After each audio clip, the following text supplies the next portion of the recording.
Hey guys, it's Dana and it's time to talk about money. And in this video, I wanted to talk about budgeting and different people's different systems for budgeting and how they compare, and then how you can make a budget really simple. So let's talk about that. Now, first of all, if you follow me on Instagram, you probably saw that I created a merch store. I'm very excited about it. My daughter, who's 12, said, "Mom, you need to have a merch store. You have a YouTube channel, you need a merch store. All YouTubers have one." I don't think that's true. Not all YouTubers have one. But so I went on it and I created these designs, these debt-free designs, budgeting designs, and I'm really excited about them. And so I have some shirts and also a coffee mug for your budget committee meeting that you're going to have with your partner. And so if you want to check it out, there's a link down below and you can see the shirts that I created just to help, inspire you and spread the word about how great it is to be debt-free. All right, so let's talk about budgets. Why on earth do you care? Why would you want a budget? And what the heck is a budget? A budget basically is a plan for your money. That's it. It's a spending plan. And it's not something you need to be intimidated by, afraid of. It can be as simple or as complicated as you want to make it. There's a lot of different ways to do it that are complicated. You can use spreadsheets, you can use apps, you can use a piece of paper. You can make it, like I said, crazy complicated, or you can really simplify it. But having a budget is important so that you have a plan. So you are not just impulse spending, running around buying things willy-nilly without a plan. That's not a good idea if you want to build wealth or be in control of your finances. Because when you're just impulse spending, you don't have a plan, a lot of times you might end up overdrawing your account or feeling out of control because you're not in control. So that's why a budget's important. And you can budget monthly, which is what I recommend, weekly, or annually. As long as you're doing some kind of budget, you're on the right track, because that way, you can perfect it over time, you know what you're spending. Now, personal finance is mostly in your head. Okay, it's not hard. It's behavioral, it's psychological. You have to spend less than you make if you want to build wealth.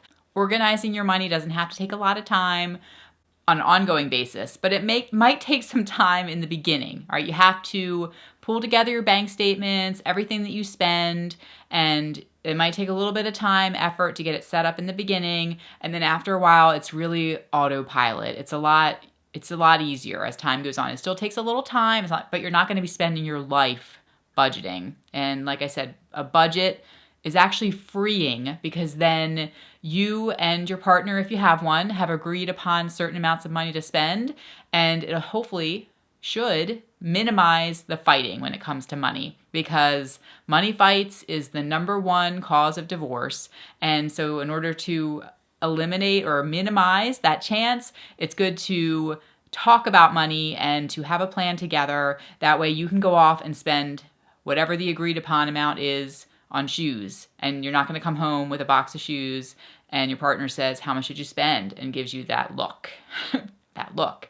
You can say, "Oh, it's in budget," and then they can't say anything. Okay, so when we're talking about budgets, you need to know what your income is and your expenses. So how much money is coming in after taxes? So how much is in your paycheck? How much is coming in per month or per year in your paycheck, and then what your expenses are, how much you have to pay out. So those two things are very important for creating a budget.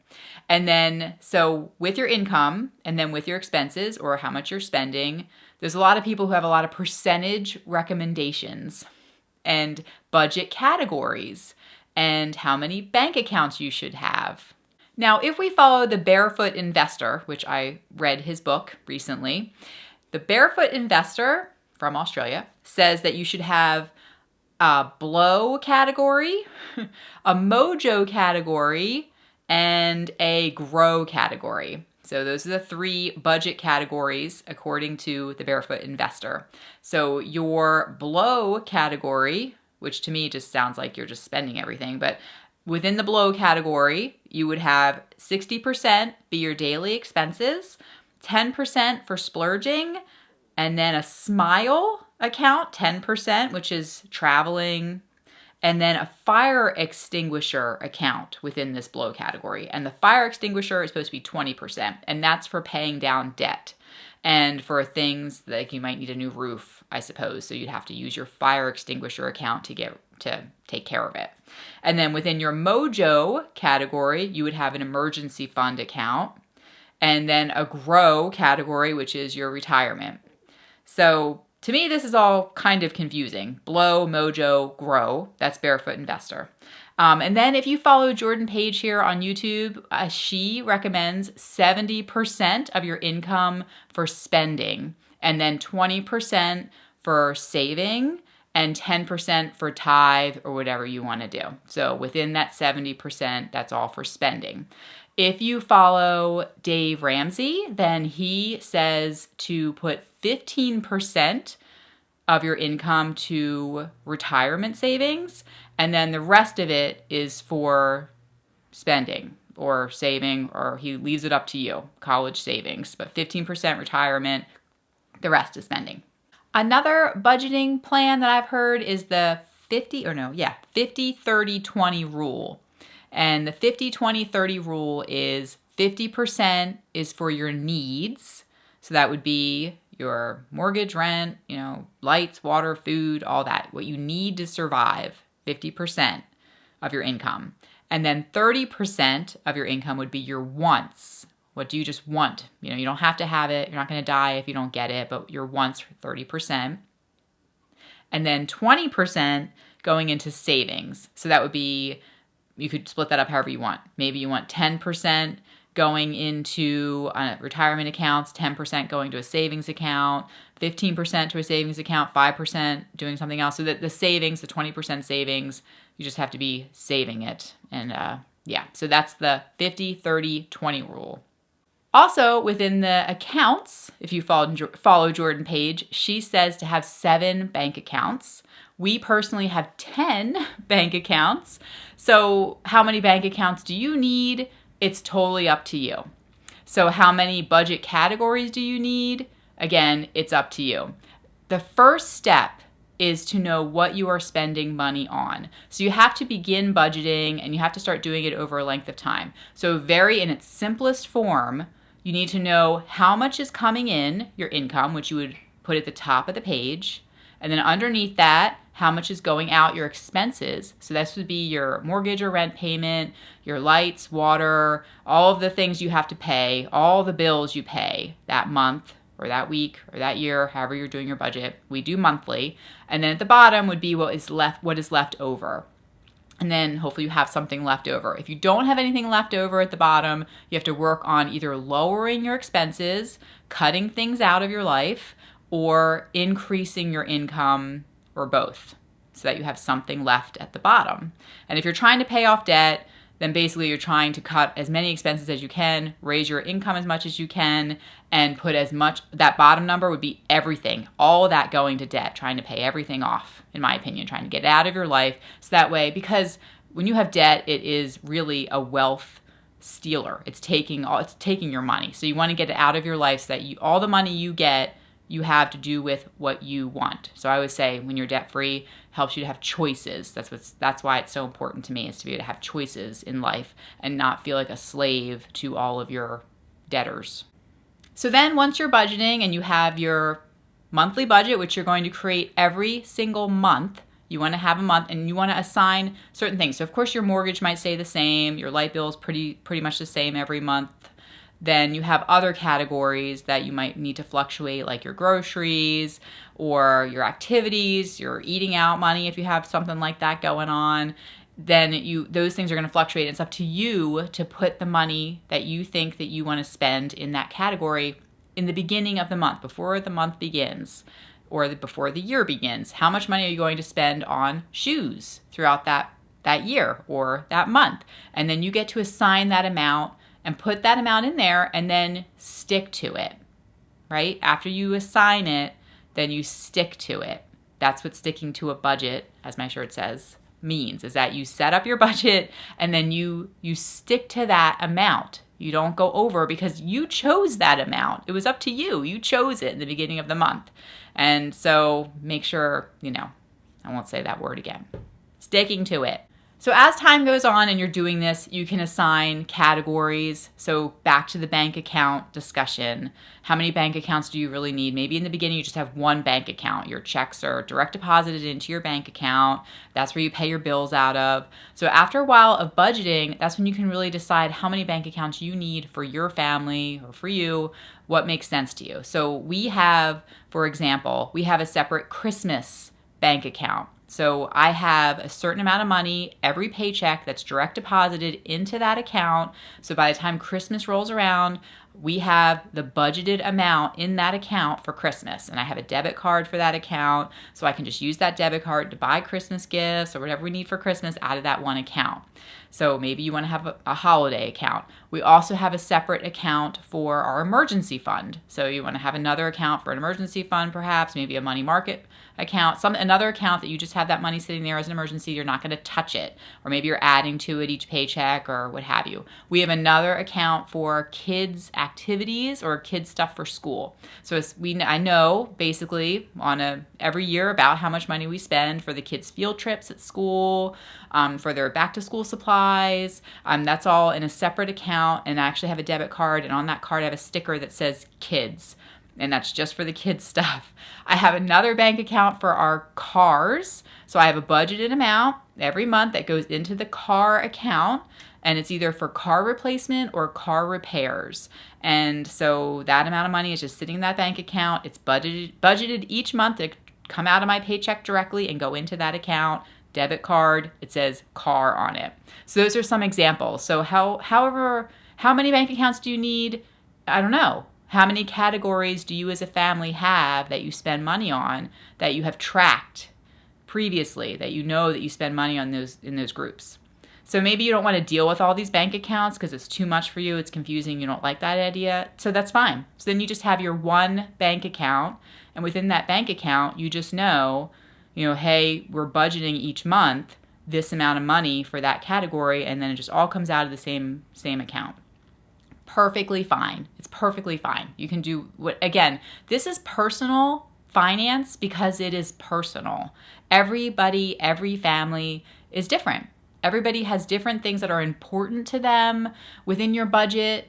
Like Jordan Page, you might have 10% going to your tithe, to your church, and that's really important to you. Other families, not so much. That's not important to them. Or maybe you don't have kids. You don't need a kids account. You don't want that kids account. Maybe you've got pets and you want a pet account. We don't currently have any pets. My kids really want dogs or a dog, but it hasn't happened.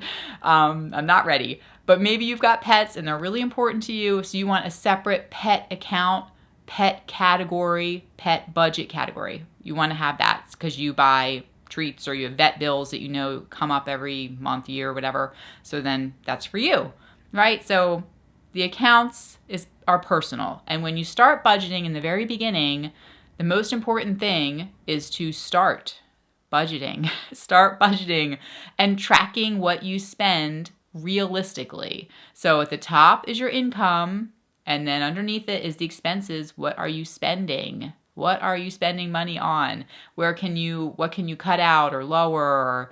Or, how much more can you save or how much more can you put on your mortgage to pay it off faster? It's just, again, everybody's at a different point. Some people are just trying to begin saving a little bit of money for an emergency fund. Other people are trying to aggressively pay down debt. Other people are trying to save for their kids' college, which would be another category within your budget. Other people, don't have kids. They want to travel the world, or they really want to take a year off and RV across the country to see all the national parks, which is actually something I would love to do. It's my bucket list item.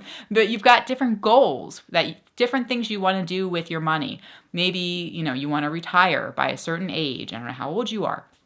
Okay, so I hope that makes sense. But budgeting is just having a plan and then sticking with it. And it can be on paper.